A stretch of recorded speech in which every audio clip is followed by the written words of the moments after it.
اعوذ باللہ من الشیطان الرجیم، بسم اللہ الرحمن الرحیم۔ لائف ویو اسرار قریشی کی ایک اور نشست کے ساتھ میں حاضر ہوں۔ اللہ پاک مجھے اچھی بات کہتے رہنے کی توفیق عطا فرمائے اور میری بات آپ تک اچھے طریقے سے پہنچ جائے، آمین۔ بہت دن سے ہم نے رومی کی بات نہیں کی۔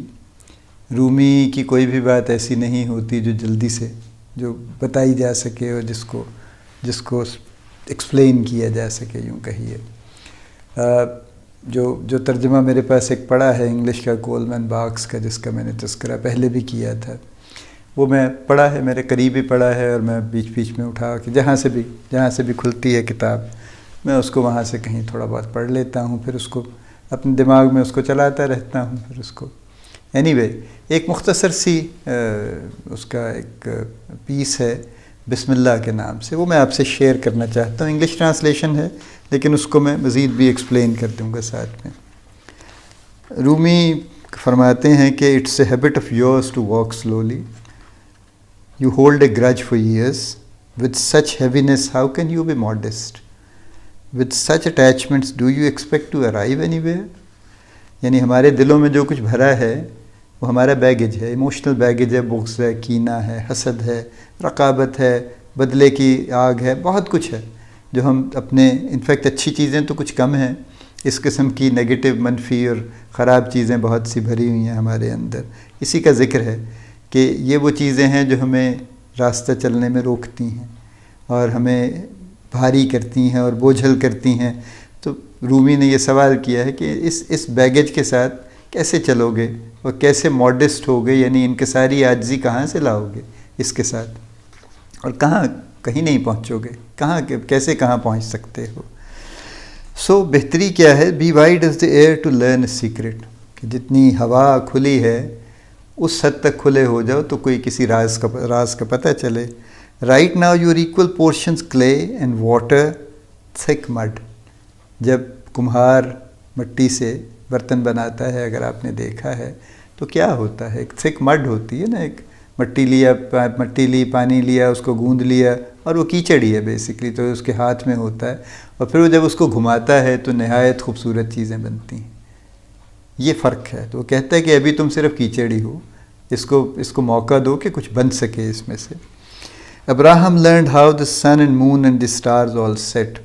یہ ریفرنس ہے سورہ بقرہ کا، جس میں اللہ پاک نے فرمایا کہ حضرت ابراہیم ہم نے ان کو کچھ ایسی چیزیں سکھائیں کہ تاکہ وہ عارف ہو جائیں، اور انہوں نے ستارے کو دیکھا اور انہوں نے کہا یہ میرا رب ہے، لیکن جب ستارہ غروب ہو گیا تو انہوں نے کہا کہ میں لا یحب العافلین، کہ میں غروب ہونے والوں سے محبت نہیں رکھتا۔ پھر انہوں نے چاند کو دیکھا تو انہوں نے کہا کہ یہ میرا رب ہے، تو پھر چاند کو بھی جب وہ چاند بھی غروب ہو گیا تو انہوں نے کہا کہ نہیں، یہ میرا رب نہیں ہو سکتا، میں غروب ہونے والوں سے محبت نہیں رکھتا۔ پھر جب انہوں نے سورج کو دیکھا تو انہوں نے کہا کہ یقیناً یہ میرا رب ہے، یہ نہایت چمکدار ہے، اور ھذا اکبر، یہ تو بڑا ہے، سب سے بڑا ہے۔ لیکن جب وہ بھی غروب ہو گیا تو انہوں نے کہا کہ یہ بھی میرا رب نہیں ہو سکتا، اور پھر ظاہر ہے انہوں نے اپنا رخ، انی وجہت وجہی للذی فطر السماوات والارض حنیفا وما انا من المشرکین، کہ میں اپنا رخ سیدھا اللہ کی طرف کرتا ہوں اور میں مشرکوں میں سے نہیں ہوں۔ سو ابراہم نے سیکھا how the sun and the moon and stars all set, he said no longer will I try to assign partners of God, کہ میں اللہ کے ساتھ کسی کو شریک نہیں کروں گا۔ ابراہیم نے یہ کہا۔ پھر رومی کہتے ہیں یو آر سو ویک، نہایت کمزور ہو، بے حیثیت ہو، گیو اپ ٹو گریس، اپنے آپ کو حوالے کر دو۔ The ocean takes care of each wave, کہ سمندر بے شک بے انتہا بڑا ہے، لیکن اس کے باوجود وہ ہر لہر کی کیئر کرتا ہے، till it goes to the shore, جب تک وہ ساحل تک نہیں پہنچتی اور واپس آتی ہے۔ سمندر ہر لہر کے بارے میں توجہ رکھتا ہے۔ You need more help then you know, کہ جتنا تمہارا خیال ہے کہ تمہیں مدد چاہیے، تمہیں اس سے کہیں زیادہ چاہیے۔ تمہارا خیال ہے تم خود ہی بہت کچھ کر لو گے، ایسا نہیں ہے۔ You are trying to live your life in open scaffolding. Scaffolding ہوتی ہے جو بلڈنگیں جب بناتے ہیں تو اس کے باہر جو بہت ایک جال بچھاتے ہیں جس پہ چڑھ کے لوگ مزدور بھی کام کرتے ہیں اور سامان پہنچایا جاتا ہے، اور سارا کہ اسکیفولڈنگ ہی ہے ساری، کہ تم اپنی زندگی اس طرح کی بکھری ہوئی، یعنی کہ کچھ یوں کہہ لیجئے کہ کوئی جیسے بلڈنگ تو نہیں بنی، صرف اس پہ ابھی اسکیفولڈنگ ہی لگی ہوئی ہے، اس پہ اس کو ہم ہماری لینگویج میں، لوکل لینگویج میں کیا کہتے ہیں، میرے ذہن میں اس وقت نام نہیں، بہرحال وہ جو بہت ساری لکڑیاں اور تختے لگا کے جو جال سا بناتے ہیں، تو یہ ہاں گو شاید اس کو کہتے ہیں، ہمارے یہاں پنجابی میں تو گو کہتے ہیں اس کو. تو وہ اس سے زندگی نہیں گزرے گی اس طرح کی، بلکہ کوئی پراپر نقشہ عمارت بنے گی تو زندگی گزرے گی. You are trying to live your life in open scaffolding, سے بسم اللہ ان دا نیم آف اللہ. بسم اللہ کہو. بسم اللہ کا مطلب ہی یہی ہے کہ اللہ کے نام سے. As the priest does with a knife when he offers an animal, جس طرح کہ پریسٹ یا کوئی بھی شخص جب وہ جانور ذبح کرتا ہے تو وہ بسم اللہ پڑھتا ہے، بسم اللہ اللہ اکبر. جیسے ہمارے ہاں ہے کہ ہم قربانی ذبح کرتے وقت، کوئی بھی جانور ذبح کرتے وقت وہ ہم یہ پڑھتے ہیں، بسم اللہ اللہ اکبر. سو سے بسم اللہ in the name of God as the priest does with a knife when he offers an animal, کہ جب وہ جانور ذبح کرتا ہے تو بسم اللہ پڑھتا ہے، تو بسم اللہ پڑھو.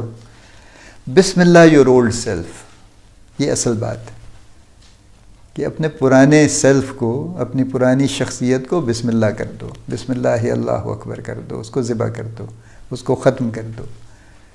بسم اللہ your old self to find your real name, تاکہ تمہیں پتہ چلے کہ اصل میں تم کون ہو. یہ رومی کا ہی کمال ہے کہ وہ بڑی بڑی بڑی بڑی باتیں اس طرح سے فرما جاتے ہیں کہ آپ کو ساری بات آپ کا. دیکھیں ماسٹر پیس کی ڈیفینیشن کسی نے شاہکار کی یہ کی کہ وہ یہ نہیں ہے کہ آپ اگر وہ تصویر ہے تو اسے دیکھیں اور دیکھتے چلے جائیں، یا آپ اسے پڑھیں تو پڑھتے چلے جائیں. یہ شاہکار کی تعریف نہیں ہے. شاہکار کی تعریف یہ ہے کہ آپ اسے دیکھیں یا پڑھیں یا سنیں تو آپ کا ذہن کھل جائے، اور کھل کے وہ کہیں سے کہیں چلتا چلا جائے. یعنی آپ کا ذہن ایک طرح سے ٹریگر ہو جائے اور وہ آپ کو بڑی وسعتوں میں لے جائے. یہ شاہکار کی تعریف ہے. سو رومی کی بات جو رومی نے کہی وہ تو کہی، لیکن جب آپ اس بات کو پڑھتے ہیں اور سمجھتے ہیں اور اسیمولیٹ کرتے ہیں اپنے اندر، تو وہ آپ کے ذہن میں اور آپ کے خیالات کو بہت دور تک لے جاتی.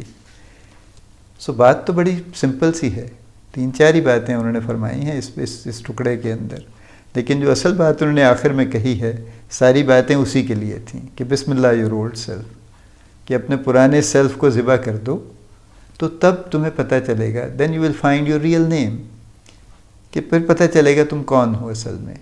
اور یہ ہمارا بہت بڑا ہمارا ایک المیہ کہہ لیجئے، ڈلیما کہہ لیجئے، کچھ بھی کہہ لیجئے، لیکن یہ حقیقت ہے زندگی کی.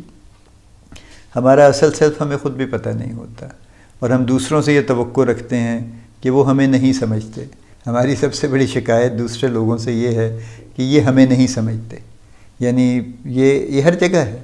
پیرنٹس بچوں کو نہیں سمجھتے، بظاہر بچے پیرنٹس کو نہیں سمجھتے، اور جیسے جیسے بڑے ہوتے جاتے ہیں یہ فاصلہ بڑھتا چلا جاتا ہے، اور یہ فقرہ عام ہو جاتا ہے کہ آپ نے مجھے کبھی سمجھنے کی کوشش نہیں کی. میاں بیوی میں یہ فقرہ بڑا پاپولر ہے کہ جس میں میاں کا یہ خیال ہے کہ بیوی نے اس کو نہیں سمجھا، اور بیوی کا یہ خیال ہے کہ 25 سال بعد بھی میاں نے اس کو نہیں سمجھا. یہ بھی ایک بڑا انٹرسٹنگ فیکٹ ہے یہ بھی. اور اسی طرح سے ایون ہاں دوستوں میں کسی حد تک یہ شکوہ ذرا کم ہے، چونکہ دوست بہرحال بہت حد تک ایک دوسرے کو سمجھتے ہیں، چونکہ اوپن مائنڈ کے ساتھ ملتے ہیں، اور اگر صحیح دوستی ہو تو اس میں کوئی کسی قسم کے کوئی سیاست ساتھ میں نہیں چل رہی ہوتی دماغ میں، تو اس لیے ایک دوسرے کی سمجھ ذرا زیادہ بہتر آ جاتی ہے. باقی ہر ریلیشن شپ میں ایک سامنے ہوتا ہے اور ایک اس کے پیچھے کچھ اور کرنٹ چل رہا ہوتا ہے. تو اس وجہ سے اصل چیز نہ ہم اصل سیلف اپنا پریزنٹ کرتے ہیں، نہ اپنا اصل سیلف ہم دکھاتے ہیں ایکچولی، اور نہ دوسرا شخص ہمارا نہ وہ اپنا اصل سیلف دکھاتا ہے. دونوں کچھ بناوٹی پروگرام چل رہے ہوتے ہیں، اور اسی لیے ایک دوسرے کا سیلف نہ نظر آتا ہے، نہ ہم سمجھنے کی کوشش کرتے ہیں. ہم بھی کہتے ہیں کہ یہ سمجھ لے، میں کیوں سمجھوں اس کا فرض ہے پہلے سمجھنا، اور وہ کہتا ہے اس کا فرض ہے پہلے سمجھنا. تو سمجھنے سمجھانے کی بات تو یہ ایک لڑائی ہے جو چلے جا رہی ہے. تو اپنے آپ کو تو سمجھنا ضروری ہے، کوئی اور سمجھے یا نہ سمجھے، خود کو سمجھنا ضروری ہے. اور اصل پرابلم یہ ہے کہ ہم خود کو نہیں سمجھتے کہ ہم کون ہیں، کیا ہیں، ہماری صحیح معنوں میں ہماری جگہ کیا ہے، ہم کس کام کے لیے بھیجے گئے ہیں. ٹرو کالنگ کی بات میں کرتا ہوں کہ ہماری ٹرو کالنگ کیا ہے، زندگی کا مقصد کیا ہے. اب میں 60 سال سے اوپر آ گیا ہوں، 64 سال کا انشاءاللہ ہو جاؤں گا اس سال۔ 64 سال میں نے کیا کیا ہے؟ یہ سوال کرنا مجھے اپنے ساتھ بڑا ضروری ہے کہ میں جو 64 سال اللہ نے مجھے اس زندگی میں دیے اور اس زمین پہ دیے اور اچھے حال میں دیے، تو میں نے کیا کیا؟ میں نے اس زندگی میں، اس دنیا میں کیا کنٹریبیوٹ کیا؟ کوئی میرا مقصد تھا آنے کا یہاں پہ، یا مجھے صرف فلر کے طور پہ بھیجا گیا تھا خدا نخواستہ، جو کہ نہیں ہے۔ کوئی مخلوق، کوئی شخص، انسان، جانور، کوئی چیز صرف کوئی تصویر میں ایک کوئی خالی جگہ پر کرنے کے لیے نہیں آئی۔ ہر ایک کا ایک مقصد ہے، ہر ایک کے ذمے کچھ کام ہے۔ جو کام ہم سمجھ لیں گے تو ہمیں سمجھ آ جائے گا، پھر ہم کر لیں گے، لیکن اگر نہیں آئے گا تو ہم بس ایک کوئی عام سی زندگی گزار کے چلے جائیں گے۔ اپنے آپ کو سمجھنا ضروری ہے، لیکن اپنے آپ کو سمجھنے کے لیے اپنی تہیں، اپنی پرتیں، اپنی لیئرز اتارنا ضروری ہے۔ اور وہ ہماری تہیں کیا ہیں؟ ایک وہ ہے جو ہمارے اپنے بارے میں حسن ظن ہے، جو ہم اپنے بارے میں بہت اچھے خیالات رکھتے ہیں، میں یوں ہوں، میں فلاں ہوں، میری یہ خوبی ہے، میرا وہ ہے۔ یہ ہم نے اپنے بارے میں کچھ گمان بنائے ہوئے ہیں، ان کو ذرا اتارنے کی ضرورت ہے۔ پھر اس سے نیچے آئیے تو ہمارے اپنے بارے میں کچھ شبہات ہیں، مثلاً یہ کہ ہاں یہ کام میں نہیں کر سکتا، یہ کام تو میرے لیے بڑا مشکل ہے، ہاں یہ کام شاید میں کر لوں۔ یہ ہمارے اپنے بارے میں کچھ شبہات ہیں، پھر ان شبہات کی لیئر کو اتارنا ضروری ہے۔ پھر ہمارے جذبات ہیں کہ یہ مجھے پسند ہے، یہ شخص مجھے ناپسند ہے، اس نے 5 سال پہلے مجھے یہ بات کہی تھی جو مجھے اچھی نہیں لگی تھی، اس کے والد نے میرے والد کے ساتھ اچھا سلوک نہیں کیا تھا، اور 50 طرح کے قصے ہیں جس کی وجہ سے ہمارے کچھ نہ کچھ جذبات ہیں اچھے یا برے لوگوں کے بارے میں۔ پھر اس سے ان کو اتارنا پڑے گا۔ تو جب ان اپنے خیالات اور اپنے شبہات اور اپنے جذبات کی تہیں جب اتاریں گے تو پھر کہیں اپنے سیلف کی شکل نظر آنے لگے گی، پھر اس کو قبول کرنے کا وقت آئے گا، کیونکہ وہ پسند نہیں آئے گا شاید بہت سارے کیسز میں، اور ہم اسے دیکھ کے نظر پھیر لیں گے موسٹ لائکلی کہ نہیں یہ میں نہیں ہو سکتا، اور پھر ہم اسے دوبارہ یوں کر کے نظر چرا کے پھر دیکھیں گے کہ یہ واقعی یہ بھی کھڑا ہے یا چلا گیا ہے، اور جب وہ نہیں جائے گا اور وہیں کھڑا رہے گا تو پھر آہستہ آہستہ ہم اس کو دیکھ لیں گے، اور پھر ہم اس پہ افسوس کریں، کچھ بھی کریں، لیکن آخر میں اس کو ایکسیپٹ کرنا پڑے گا۔ تو جس دن ہم ایکسیپٹ کر لیں گے اس کا مطلب یہ ہوگا کہ ہم نے اولڈ سیلف کو بسم اللہ اللہ اکبر کر دیا ہے، اور اپنے اصل سیلف کی تلاش میں ہم کسی جگہ پہنچ گئے ہیں۔ یہ منزل نہیں ہے، سب راستہ ہی ہے۔ اس سارے معاملے کی کوئی منزل نہیں ہے، یہ سب راستہ ہی راستہ ہے، منزل تو جو ہے وہ ایک ہی ہے۔ تو لہٰذا اس راستے پر کم از کم ہم چل نکلے ہیں۔ اللہ پاک ہمیں اپنے آپ کو سمجھنے کی ہمت عطا فرمائے، توفیق عطا فرمائے۔ یہ ہمت کا بھی بڑا کام ہے۔ اللہ پاک ہمیں اپنا مقصد سمجھنے کی توفیق عطا فرمائے، ہم پر عیاں کر دے کہ ہمارے آنے کا کیا مقصد ہے، اور ہم اس مقصد کو حاصل کرنے کے لیے کوشش شروع کر دیں۔ اللہ پاک ہم سب کا حامی و ناصر ہو، آمین۔